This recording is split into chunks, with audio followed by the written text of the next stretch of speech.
As we're all sitting down, I'm going to introduce myself. My name is Travis McCready with the Boston Foundation. I am the Vice President for Programs at the Boston Foundation, and I'd like to welcome you all here to Hibernian Hall for the first inaugural Collaborate Boston Prize ceremony.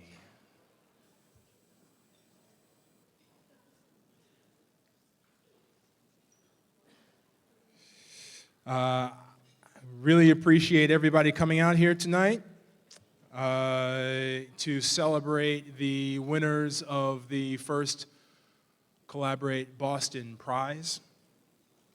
While you're all milling about and getting your seats, I'd like to first and foremost get some formalities out of the way and welcome some elected officials that are here in the room this evening.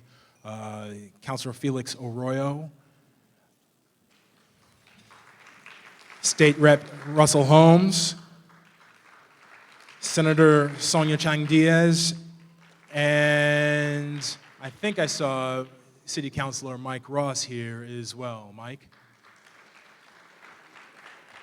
Fantastic. Thank you all for being here. So I'm going to start the evening off by just telling you a little bit about the Collaborate Boston Prize and the Collaborate Boston process here at the Boston Foundation. This is the first year we're doing this incentive-based prize. And this idea came about with a recognition that here within Boston, we have some really tough and sticky challenges and problems. And in the process of solving those problems, we understand that sometimes it's not what you do, but it's the way you do it.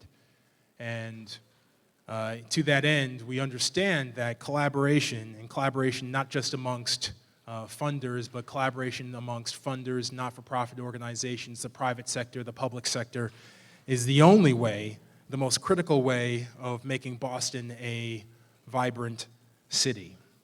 One of these sticky challenges, one of these sticky problems that we face is the difficulty, and we all know the difficulties, plural, that our young men of color in the city of Boston face. And this is not a challenge which is unique to the city of Boston. This is a challenge that we have across this country. And in the neighborhoods of Roxbury, Dorchester, and Mattapan, we know that young men of color are facing some unique challenges. For example, child poverty. Child poverty rates for young men of color in the neighborhoods of Roxbury, Dorchester, and Mattapan is at 42%. We know that in terms of their peer group, 26.25 percentage point difference in reading and math assessments. We know that in terms of math assessments, there's a gap of 42% between our young men of color in the K-12 system and their Asian American and white peers. And we also know that through the wisdom of my predecessor, Robert Lewis Jr., who had the intestinal fortitude to really call this issue out at the Boston Foundation 2 years ago and initiate the Black and Brown Boys Initiative, we knew that the Boston Foundation had to step up and help address this issue head on.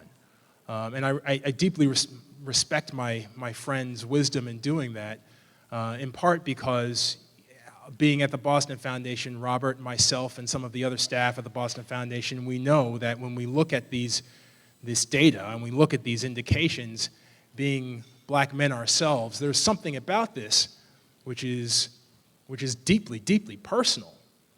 And so we cannot go through our working days without calling these issues straight to the fore and seek a way to use the Boston Foundation, a $915 million community foundation, as a vehicle to help the community address these issues. But there was also something else that we knew, and there's something else that I know. I also know that these young men of color are perhaps the greatest assets that the city of Boston has to offer. These young men are resilient, they are smart, they are capable, they're creative, they're resourceful. So we needed to find a way to bridge and unlock that talent, unlock that potential between what we know these young men to be capable of and the challenges that they face. So knowing those disparities and knowing those opportunities, through the Collaborate Boston vehicle, we believed that we could help the community come together, or come across the aisle, if you will, and find a way to collaborate to find a solution for improving the lives and futures of black and brown boys and young men ages 9 to 15 in the neighborhoods of Roxbury, Dorchester, and Mattapan. So we launched Collaborate Boston with that intent in mind, to explore the power of collaboration to bring to life these solutions. We didn't know the answer. We still don't know the answer. And sometimes not knowing the answer, that's not the issue. It's how you go about approaching the problem, and we believe collaborating with our not-for-profit partners was the way to do it. So we invited applications from the field. We received over 70 applications, and we called together a group of really extraordinary individuals on our advisory committee to help us go through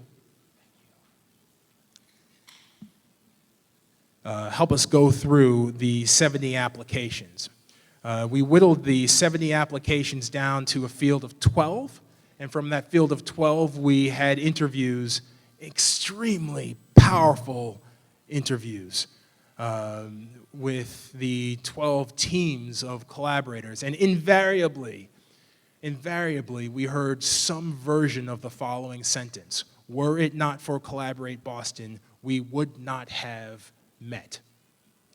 Throughout this process, each of the 12 applicant teams said to us that version of that statement. What great validation for us, not necessarily just for the solution, but for the process, that we had teams of people that are meeting together, building relationships and building cross-collaborative and ideating in a way that they would not have otherwise done were it not for Collaborate Boston. And then across this field of 12, there were just two applications, there were two proposals that really clearly rose to the top.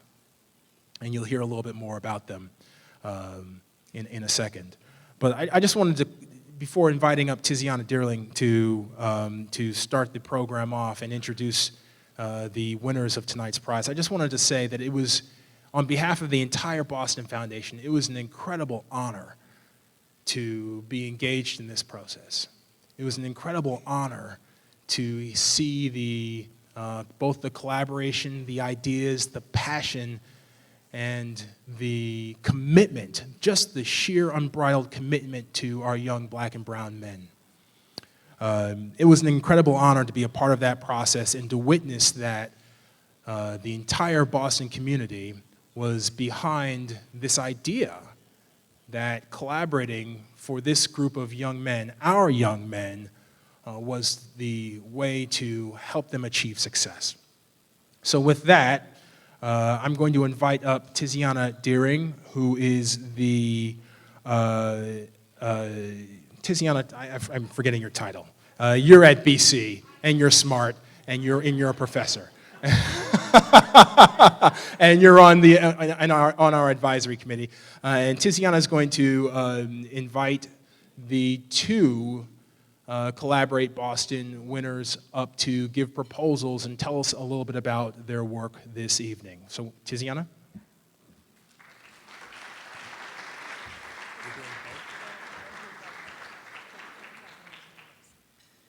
How are you? Good. The food's awesome. If you haven't had some, feel free. That's very good. It's good to see everybody. I want to first just quickly say I know Ron is sorry that he wasn't able to be here to do his portion of the presentation. So winner number 1, you get me. Sorry about that. I know winner number 2, you were expecting me. But now I'm going to introduce both, which is an honor and a privilege. Both of these organizations just really blew the roof off the place with their presentations, with their excitement and dedication to the work, with their overall kind of smarts and ability and commitment to collaboration. Before I start really quickly, they made the mistake of letting me say things, so I'm going to say a couple. I do want to thank the Boston Foundation for taking this on and trying a new approach to funding. It is a wonderful, and I mean that not at all, thing that we tell ourselves about the nonprofit world, that we don't collaborate, that we're all very territorial, that we can't collaborate, that we all keep our own turf.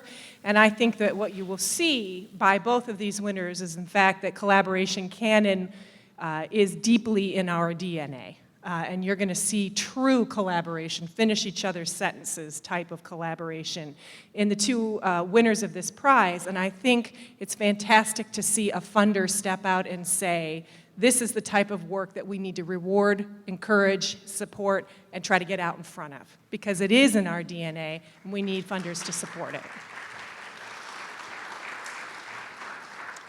So I am going to start by introducing Black and Latino Boys at the STEM of Success, which is a collaboration between the Achievement Gap Office at the Boston Public Schools, the Latino STEM Alliance, the Center for STEM Education at Northeastern, and Suffolk Construction.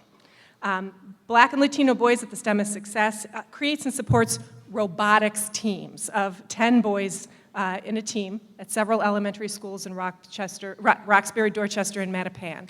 And I want you to just take step back a second and think 10 boys, elementary school, doing robotics, right? That's enough. I have an 8-year-old son, and his head would explode to get a chance to do robotics. So teams of 10 boys doing robotics, learning to collaborate, learning to build, developing the pride and self-esteem of having produced something, getting fascinated by science at the age, science and technology and math at the age when it can really grab a hold of them. And that will, wow, did I do that? Is that better? That will happen in the lives of these boys because of this collaboration, and wouldn't happen in the lives of these boys without this collaboration. The teams will build on the 4 program goals of the 10 Boys Initiative, which are providing academic tutoring and support, creating opportunities for social and emotional growth, providing leadership opportunities, and engaging parents of BPS students. And it's an interesting and important focus that this is specifically targeted to boys who are within a few points of MCAS proficiency, with huge opportunity to put them over the top on MCAS proficiency, which we know for a variety of reasons is incredibly important for their futures. The advisory committee, we were excited about this collaboration for a number of reasons, not the least of which was this focus on STEM and really getting young people excited about it through the use of robotics, which is probably one of the coolest things on earth. The deep cross-sector nature of the collaboration, and this was a really big deal in this one, the cross-sector nature, especially these organizations. Have you ever heard that old saying about an irresistible force meets an immovable object? We just have a whole bunch of irresistible forces in this one. Just amazing leaders in for-profit, nonprofit, and public sectors who are irresistible forces dedicated to the work. And again, this deep, deep parent engagement, which gives a family a chance to be engaged in their child's education, in their child's development, and their child's learning excitement in a whole different way. So, without further ado, let me please bring up Black and Latino Boys at the STEM of Success. And congratulations.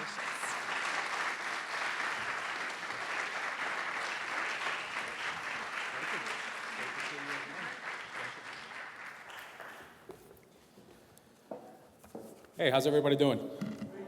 All right, let's see here. So, first of all, I want to make sure that I thank the Boston Foundation. It's really an honor to be here. And, you know, we submitted an application. We felt very strongly that our proposal was in line with what the foundation was looking for, but to be selected has really been a true honor. My name is Rainier Moquette. I am co-founder and chairman of the board for Latino STEM Alliance. Joining me here today will be Dr. Carol Blake from Boston Public Schools Achievement Gap Office. And for us, the way that we wanted to, the way that we envisioned our program, the way we wanted to communicate it was through the use of our tree. We felt that it's the best representation of who we are as an organization. Much like a tree, you plant a seed, you nurture that seed, and over time, you have an investment that keeps on giving. And that's really the crux of our program. It's something that allows you to contribute and know that for years to come, you're going to be able to continue to leverage from its benefits. Over the past few years, there's been an increased focus over growing the number of professionals in the fields of science, technology, engineering, and math, very commonly referred to by the acronym of STEM. There's also an increased focus on the demographic shifts that we've seen in the United States, and also on the fact that by not providing underserved youth with access to opportunities, access to the type of resources that perhaps my daughter will once have, it has a detriment on society as a whole. I can tell you that very often when we're in these circles, we hear about the opportunity gap, we hear about the achievement gap. Yet, as an urban youth myself, someone who went to 10 different schools between kindergarten and 12th grade, and lived personally the crime, violence, and very often the challenges that we experience in urban neighborhoods, I can tell you that the biggest challenge of all is the inspiration gap. My friends, I'm here to tell you that regardless of how many opportunities you can give someone, if they're not inspired, they will not achieve. And it is at the inspiration that our journey really begins. First of all, what we want to make sure we do is clarify for these kids the path to success. You know, there's a reason why our kids spend so much time practicing on a basketball court. It's because they understand the path. You know, they practice, they maybe get a scholarship, they go to the NBA, they buy their mom a house. Well, what's the path for pursuing careers within STEM? What's the path to success via economic and, or better said, academic achievement? What is that path? We want to make sure that these kids understand clearly what that path is. Two, we want to make sure that we create a catalyst for inspiration in everything we're doing. We want to create a platform that allows us to ignite a spark in the mind of a child. If you do that, then what you're opening is the door for an academic forest fire. Yet in order for us to do that, of course, we have to first get their attention. And the only way that we're going to get their attention is by building activities that are exciting, that are engaging, that are relevant to their day-to-day.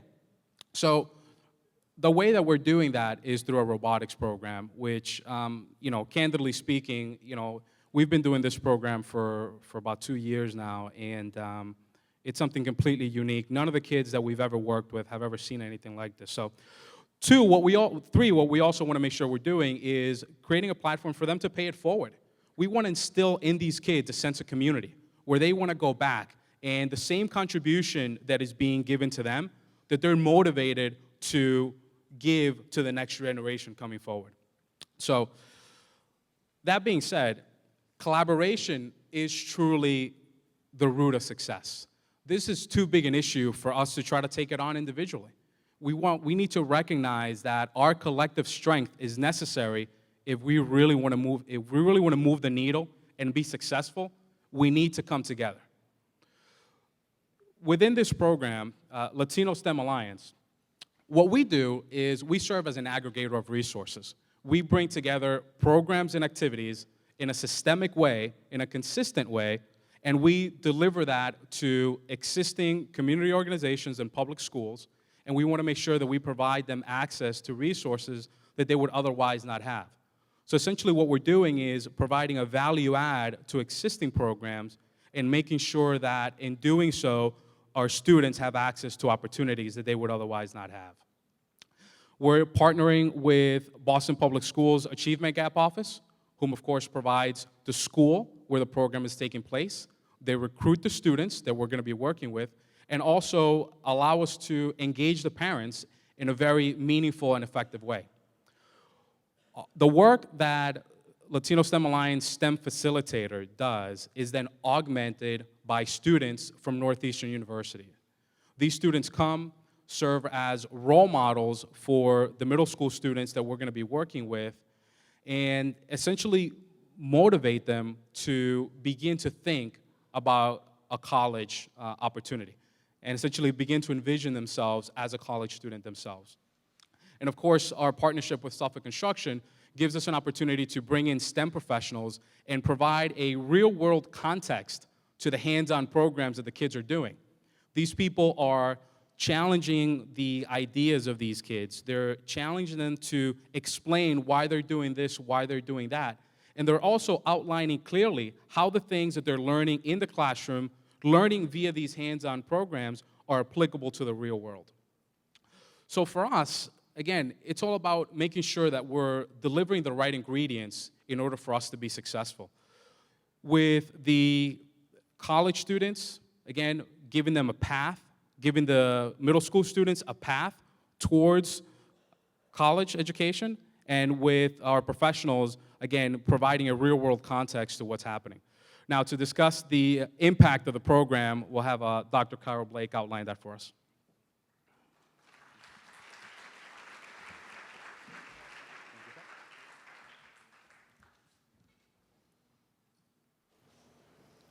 We start off, well, first of all, let me ask you, how many of you out there would like to take a robotics class? If we could teach you, look around. Now, but every hand is raised. So let us talk about the tree. Renee has talked about the roots and all that goes into it, the watering. And then, as you can see, we have a beautiful tree. And what comes off from the tree are the fruits. But what I want to talk to you, the fruits are our students. But how do we get our students to become the fruits of the tree that we need and the roots of all of our communities? Oh, wrong way. Tell I need a robotics course. So first we talk about 4 ways that we do it. One of them is experiential learning. Now we know, research shows that boys learn differently than girls, and that the educational system is really designed to instruct girls. And sometimes our boys don't get it as quickly. So the idea is that when we look at experiential, what are some of the factors that we really need in order for our boys to be successful? One is that boys need more space. How many of you have been to schools and you find that boys are not only just laying at their desk, but they're laying all over everybody else's desk and spread out? Because they need more space. But also, they need more processing time. Sometimes we ask questions and some of the boys don't get it as quickly. Girls are hands up and raising it and want to be noticed. So sometimes our boys need more processing time. Now, there are other factors that are really contribute to sometimes with our Black and Latino boys. Not only just those 2, but I also have found 2 other factors. One is that they require relationship building. They need to know and have a connection with the person that's teaching them. Because out of that relationship comes the trust factor, creating trust factor. Because Black and brown boys, if they feel that they can't trust you or you don't trust them or you don't have that connected relationship, they'll listen to you, nod their head and all that. But they're really not making that connection. They're just appeasing the adults. The next factor is hands-on activities.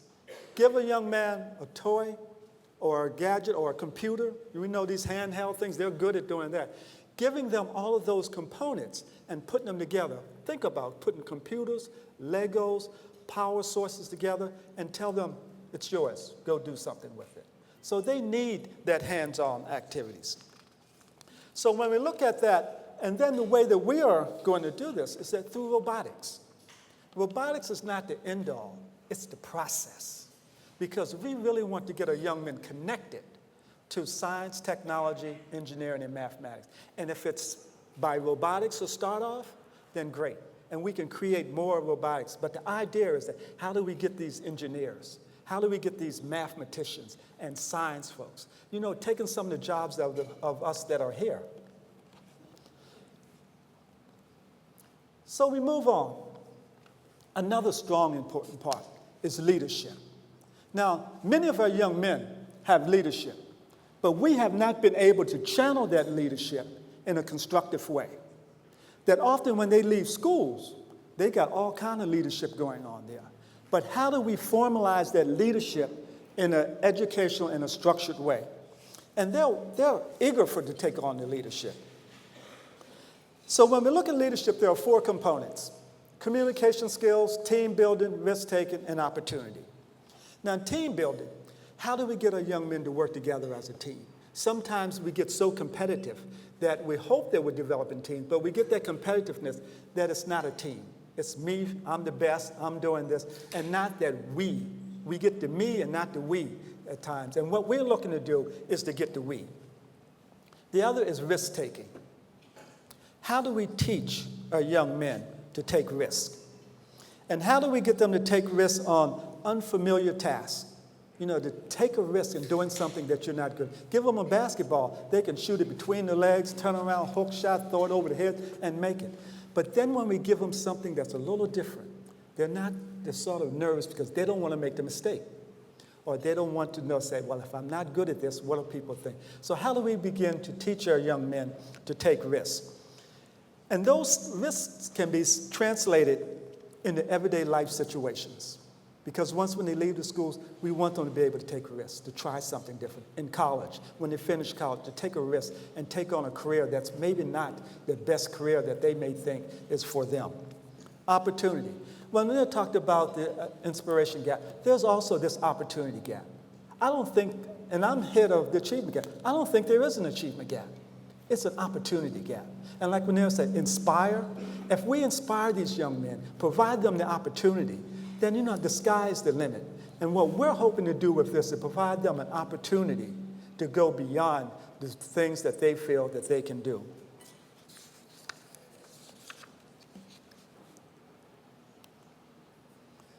A next goal and factor that we look at is social emotional intelligence. What's that? You know, and that a lot of times we forget with our young men that this is an important component of who they are. We have gotten so that we have built such macho-ness that boys don't feel that they can sort of have that tender spot, or that they don't feel that, how do I work with this other person? I've got to be better.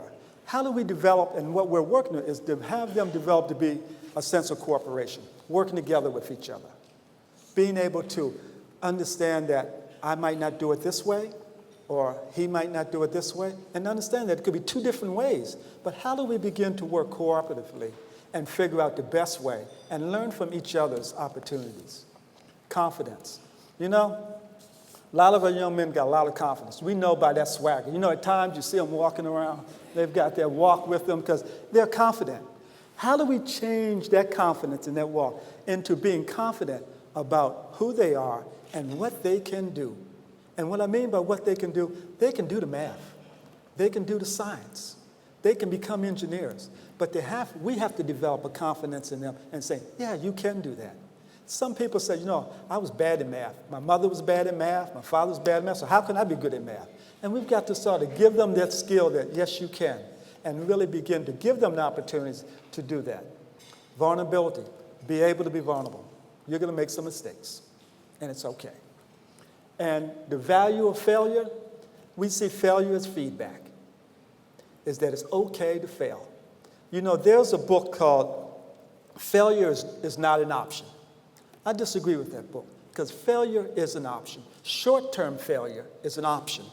And when I say short-term failure is that you might fail, but let's get up and let's not have that failure to be a stumbling block of you becoming successful. The 3 things I like to do is I want you to stop, rethink, reassess, and redo. So when we talk about failures, those are the re's that we want them to do. College readiness. This is where it's at. Because if we get them in the program, we get them to middle school, we get them to high school, then by fortune we get them to college and we get them ready for college, that's where we go. and academics, because sometimes we get so focused on the A's and B's and the MCAS that we miss a piece of the young men. And that piece is some of the emotional, that we talk about, emotional intelligence, but there are other factors that we have to contribute into what we talk about in academics. And through robotics and this, we're going to look at a wide range of student successes, not just the A's and B's, but we're going to look at the total child. College exposure. We have resources right here. It's no way you can be within Boston and within 20 minutes not touch or come within a mile of a university. So we want to expose our students to the various different colleges. We're going to start off with Northeastern, because it's one of our partners. But we're going to branch out, because 5 or 6 blocks down, we're at Wentworth. 5 or 6 blocks down, we're at another university. So we want to expose the young men to these various different universities and tell them, this is for you, and you can go there too.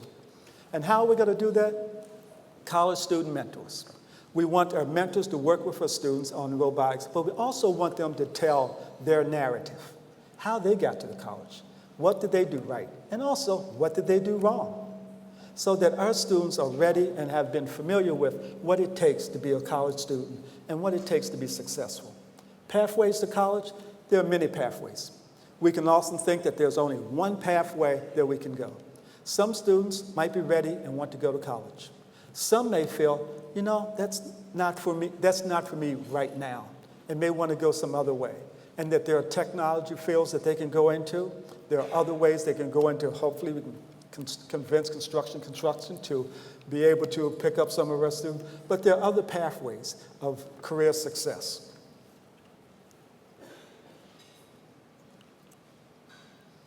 Now, we see the tree, and we talked about the roots. A solid foundation here, which gave rise to a tree, which therefore gave rise to the fruits of the tree, which are our students. And you know, I could stand here all day and tell you all the great things that we've done, all the great things that we're going to do, and we are going to do some great things with these students. But the best thing that we can have, I think, is when we look at what is it that the students are saying. You know, as adults, sometimes we forget what the real message is. We forget what this whole thing is about. I didn't forget, nor did we, as this collaborative, forget what the real story is about. And we brought to you what the real story is about, and it's about our students. If we could have the video.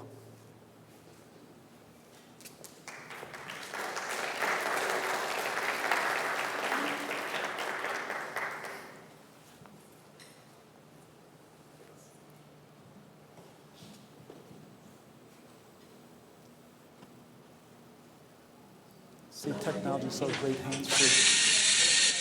Did you put a tape on top of it?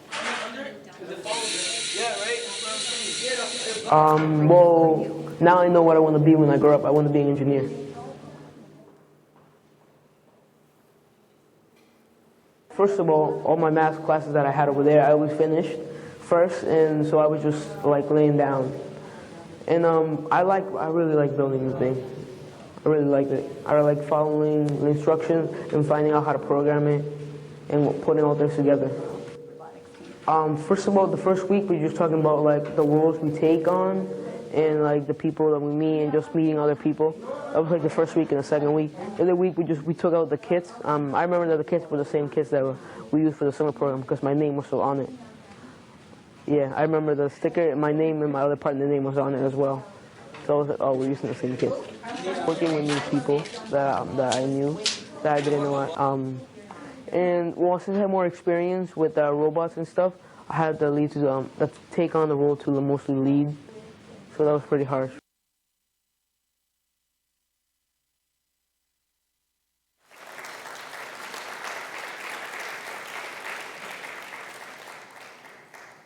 I'd just like to finish. If I could have Rainier come up for just a quick second.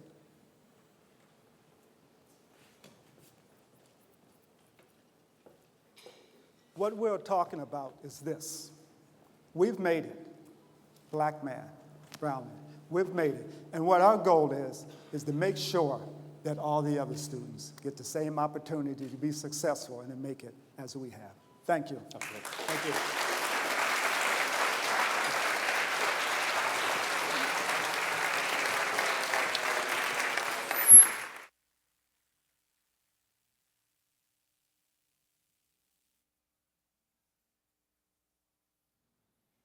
it on now? Is it on? Okay. Note to self, I need to say very little because the presenters will say all that needs to be said in their presentations. So let me do this quickly. I'm really pleased to have the opportunity to introduce the other and equal winner of the Collaborate Boston Prize, which is the Codman Square Brotehrhood Project. It is a collaboration, it's a long list, get ready, between the Codman Square Neighborhood Development Corporation, Boston Project Ministries, Concerned Black Men of Massachusetts, the Dorchester Arts Collaborative, and the Boston Police Department District B3. Now, I want to just take a minute to point out that they must have been incredibly convincing to the committee, because what funder do you know has ever said, yes, let's fund 5 organizations together to do something? That seems like a good idea. I mean, nobody ever does that, but when you brought this group into the room, they were literally finishing each other's sentences. There was a sense that there was a deep history of respect, common goals, common desire for approach, and just overwhelming passion for the work. The Codman Square Brotehrhood Project will create a brotherhood of African American and Latino males, primarily ages 10 to 14, in the Codman Square's four-quarter neighborhood. And that grows out of the Millennium 10 Community Organizing Initiative. That was an important part of what was attractive to the committee about this group, is that the area on which they chose to focus and the programmatic emphases that they chose directly resulted from a community process where the neighborhood said, this is what we care about, this is what we're worried about, this is what we want more of. And that is a deeply compelling thing to hear.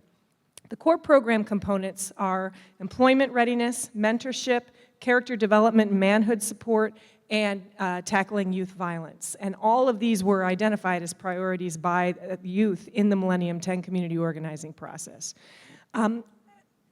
The last thing that I would say about this group is there is an intensity and breadth of experience in the work that each group does, that they bring to the table, and I think Gail Lattimore in particular really exuded that in the interview that we had with them, with just an overwhelming sort of undying Terminator-like passion to not stop, never stop, until we have a community of young men who feel supported, vibrant, in a neighborhood that cares about them, supports them, and gives them every opportunity at a future that they want. And that kind of undying, unwavering, focus like a laser beam, 5 organizations together, was really a breathtaking thing to see. So without further ado, I would like to bring up representatives of the Codman Square Brotehrhood Project.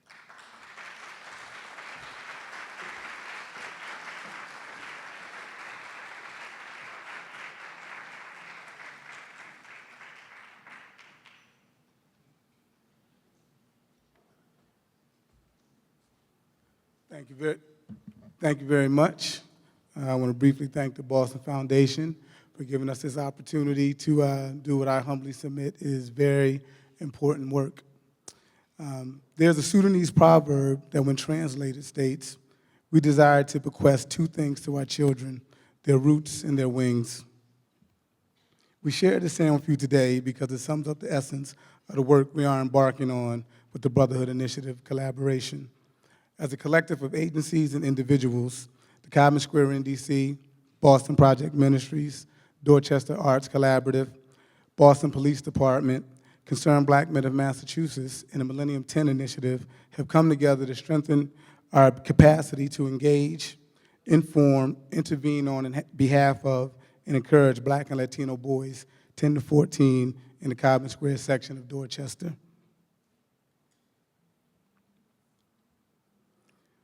We are clear-eyed in our understanding of the many obstacles these young men will face as they travel from boys to men. They will deal with the normal choices, uncertainty, doubts, and confusions that comes along with adolescence. We also realize boys in our neighborhoods often don't blossom into their fullness of ability as they transition from boys to men. We are equally unified in our understanding that this is not due to any shortcomings or flaws inherent in the boys, but is rather a result of a high-risk and oftentimes hostile environment that they have inherited and are forced to navigate through.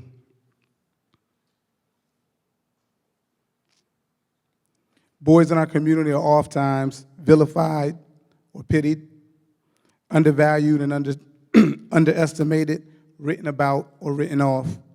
As adults, we render them invisible and are negligent in reminding them that they, not us, are the authors of their own story and have the power to shape a future in their own image.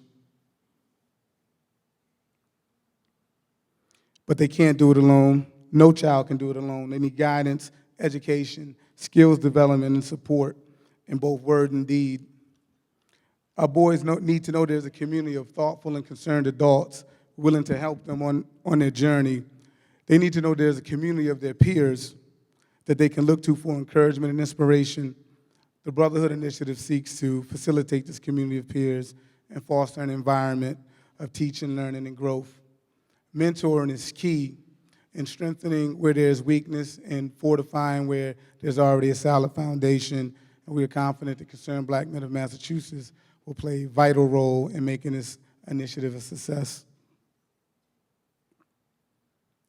Before speaking to why it made sense for our various organizations to partner in this collaboration, we would like to share a quote from the Third World Press publication, 2006 publication, Covenant with Black America.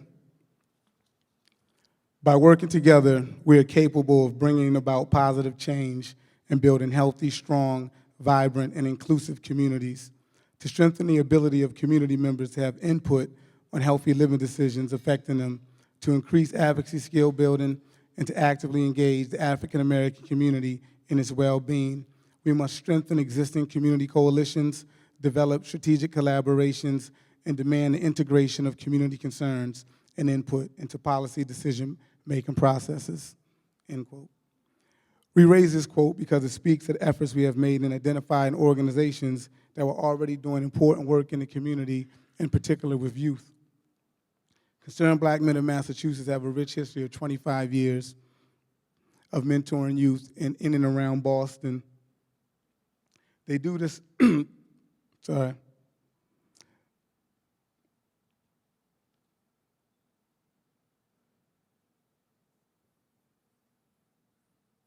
And that's a long pause.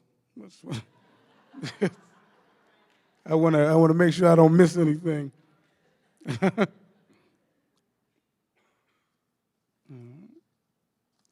Well, the Concerned Black Men of Massachusetts have been doing their work for 25 years, mentoring youth in and around Boston. They do this based on the 7 principles of Kwanzaa, collectively known as the Nguzo Saba. And those principles are unity, self-determination, cooperative economics, collective work and responsibility, faith, creativity, and purpose. They have a rich history of success, and not only are they in the present mentoring youth, but they're building the next generation of leaders who will engage youth, engage in the work of mentoring youth, and working on positive outcomes. The Codman Square in DC, as well as the Boston Project Ministries. I think at some point I should have clicked, but that's okay. The Codman Square in DC and the Boston Project Ministries have a long-standing youth engagement and leadership development programs that operate year-round. And our service areas overlap each other, and this collaboration provides an opportunity to combine the best of what each of our respective organizations have to offer, while at the same time piloting a new model of engagement. In October 2012, the Dorchester Arts Collaborative established the operating base in Codman Square and immediately began the work of seeking ways to partner and engage the surrounding community. The Brotherhood Initiative offers an opportunity to further that goal. The participation of the Boston Police Department community service officers in B3 creates an opportunity to shift the dynamic of the oftentimes complicated relationship between youth and police in the community. B3 will strengthen our model of having concerned adults work with our youth to support them on their journey. The Millennium 10 Initiative is in the third iteration of a comprehensive community planning process, with the first 2 taking place in 1989 and again in 2000. In 2010, the NTIM community process identified key priority groups for our neighborhood, 3 of which were youth, jobs, and connectivity. This collaboration seeks to address the intersection of these 3 community priorities. The common thread between many of these partners is the care and commitment and life work of Eric Jean, who passed away in 2010. Eric was a friend and colleague to some of us, and most importantly, a mentor to many youth over many years to the Concerned Black Men of Massachusetts, as well as other youth engagement. We are hoping that this collaboration will honor his legacy and continue the important work of engaging youth. And I have my partner, Keith, come up.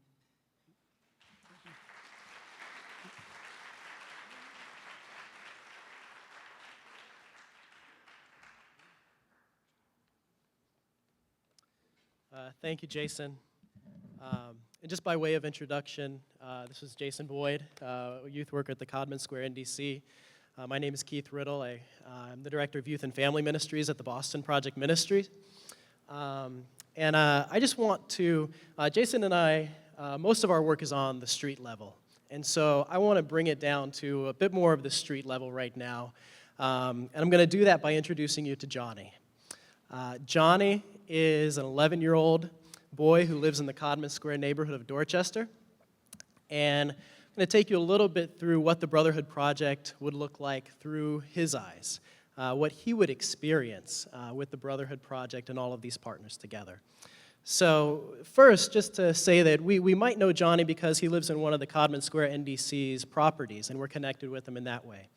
Or he might be involved in a program that's operated by the Boston Project Ministries. Or maybe Johnny's not really connected in any significant way within our community. And the truth is, the Brotherhood Project is going to bring together youth of all of these different types in a supportive peer community. To start, Johnny, along with 24 of his peers, will be involved in weekly mentor meetings that are built around the proven mentor model of the Concerned Black Men of Massachusetts. These meetings will serve as the backbone of the Brotherhood Project and will continue throughout the duration of the project. There, Johnny will learn the 7 principles of Nguzo Saba and how they really apply to his everyday life. These meetings will also connect Johnny with his peers in positive relationships, but more importantly, they're going to connect Johnny with positive, caring adults in his own community, neighbors, business owners, police officers, and even older youth who are committing to invest in Johnny's life and are also being trained in this mentoring model so that the potential for mentorship has potential to go on for years to come. Then as the summer progresses, Johnny will continue to go to the weekly mentor meetings, but these will be enhanced by a full 6-week pre-employment summer program. In a typical week, Johnny will experience a combination of trainings, field trips, and hands-on projects. Johnny will learn new skills that will set the foundation for employment in the future, like punctuality and communication, plus important life skills like conflict resolution, healthy eating, financial literacy. Field trips will take Johnny to places like urban farms that are run by the city of Boston. And Johnny will take part in hands-on projects that will benefit both neighbors in need, such as senior citizens who need help on their yards, to projects that will benefit the community as a whole, working on community gardens, working on public parks or other green spaces. Johnny may pick up a hammer for the first time and build a flower box or a compost bin.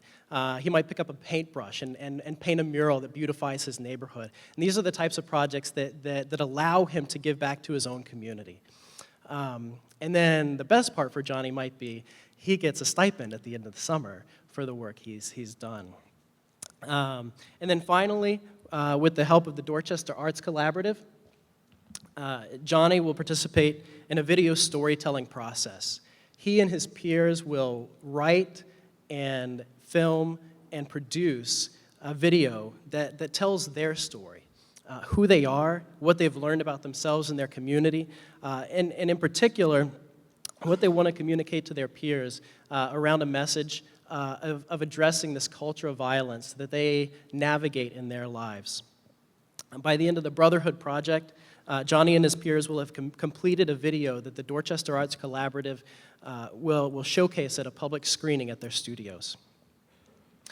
So in conclusion, I just want to bring us back to our original Sudanese proverb, we desire to bequest two things to our children: their roots and their wings. We believe that the Brotherhood Project will help Johnny and all of his peers hit their roots to grow much, much deeper. They'll have new skills from which to draw: employment skills, life skills, the ability to resolve conflict between themselves and their peers. They will have established new relationships with caring adults that they see every day in their community, and who have invested and committed to having a long-term investment in their lives. They will have new relationships with each other in a supportive peer community that's really built out of intensive life and work together, and they will have grown in their ability to express themselves, who they are, and really where they're going. Which brings us to their wings. The Brotherhood Project, we really firmly believe the Brotherhood Project is ultimately only a beginning. Tiziana spoke to our undying, how did you put it, our resolve to be here, the Terminator-like resolve. And that's true of all of our partners. We're committed to this neighborhood. We're committed to the youth, these boys in our neighborhood. And ultimately, this is really only a beginning for our youth. Because of this collaboration, they are now more fully connected within their community, with each other, and even with themselves. Because of employment training and connections to local business owners, they'll be more prepared and connected for employment, both in the neighborhood and beyond. And because so many adults who are part of this process will be trained in mentoring, the potential for this mentorship can continue for years to come, either through the Boston Project, through the Codman Square NDC, through Concerned Black Men of Massachusetts, Paul Robeson Institute, or just informally with neighbors and caring adults. Ultimately, our hope is that this collaboration will place these boys on a path to leadership, both with their peers and within our community. And for this, we're really excited to work together as partners. We already have for many years, and I believe we're drawing on a lot of our strengths to really propel us to something new and exciting. So we're very thankful for the Boston Foundation, and we're very grateful for your support this evening. Thank you.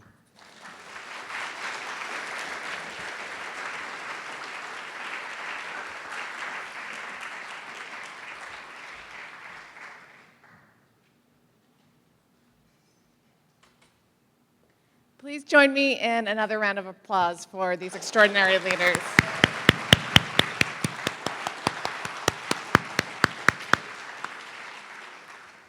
So, good evening, everyone. I'm Jennifer Aronson, Senior Director at the Boston Foundation, and I had the honor of developing the Collaborate Boston Prize under Robert Louis Jr.'s inspiration with my colleague Liz Doolittle's partnership, and then newly with Travis McCready's support, which I greatly, greatly appreciate.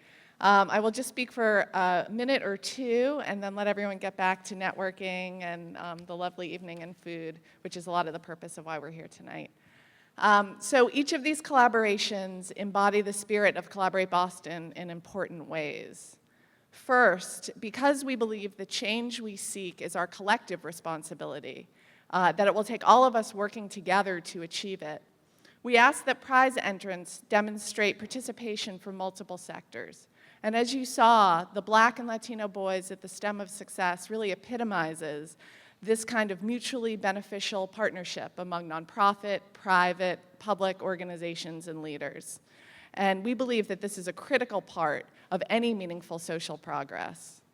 Furthermore, the philosophy behind this collaboration is both inclusive and asset-based, as you've seen. It's inclusive in that parents and whole families are involved and engaged, regardless of the level of engineering knowledge. And it's asset-based in that it has the potential to change the life trajectories of our young people by exposing and supporting them to be part of the field of engineering, which, as we know, is one of the few that has increasing opportunities for strong, family-sustaining wages and careers. We're also extremely excited that the prize will support the Codman Square Brotehrhood Project, which embodies the core value of Collaborate Boston, to elevate and involve community voices in the solutions that we seek. And as you've just heard, this collaboration comes out of a 1.5-year-long community organizing effort that engaged over 1,000 people, from which emerged a subgroup of 30 youth. And these youth were concerned with what they termed the culture of violence and also the lack of employment opportunities. And while it was this group of young people that defined the issue and highlighted the sense of urgency to do something and to do something right now, as you've seen, it was a wide variety of partners that came together to actually make this happen. And when we met with them in March, as Tiziana mentioned, the strength of their relationships and their commitment were evident and impressive to us. And furthermore, both their process and the resulting project demonstrate the extent to which collaboration is really the only logical approach to effectively make progress on any complex issue. So finally, the approaches of both prize winners illustrate and confirm something that we in philanthropy know to be true, but continue to really struggle with, that nothing happens in a silo. We must constantly push ourselves to look to the broader context, to the interconnectedness of both issues and solutions, to resist the urge to use these neat organizing structures that create funding subsectors, such as education or safety or arts, when we know that none of us experience our lives in these kinds of silos. So to both the Black and Latino boys at the STEM of Success and the Codman Square Brotehrhood Project, I say thank you for showing us the way.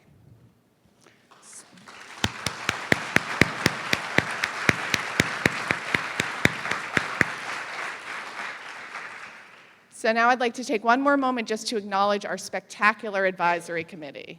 When we decided to turn our usual method of strategic grant making on its head and create a prize that asked the broader community for solutions, we knew that we'd also need to change our deliberation and our decision-making processes. So we set out to recruit a thoughtful, diverse, cross-sector group of leaders to help us navigate. The committee itself is a paragon of collaboration, an example of how much better we are collectively than in silos. So please join me in thanking our committee, business leaders Harriet Lewis of Grand Circle Travel and Ron Walker of Next Street, funders John Jackson of the Schott Foundation for Public Education, Selena Miranda of the Smith Family Foundation, Ife Mora of Barr Foundation, and Sheila Peterson of the State Street Foundation, government leaders, Councilor Felix Arroyo of the Boston City Council, and Chris Beiner of the Boston Centers for Youth and Family, and nonprofit leaders Tiziana Deering, who so eloquently kicked us off, Kit Jenkins of Raw Artworks, Andrea Perry of Youth Connect, and Bill Traynor of Neighboring First.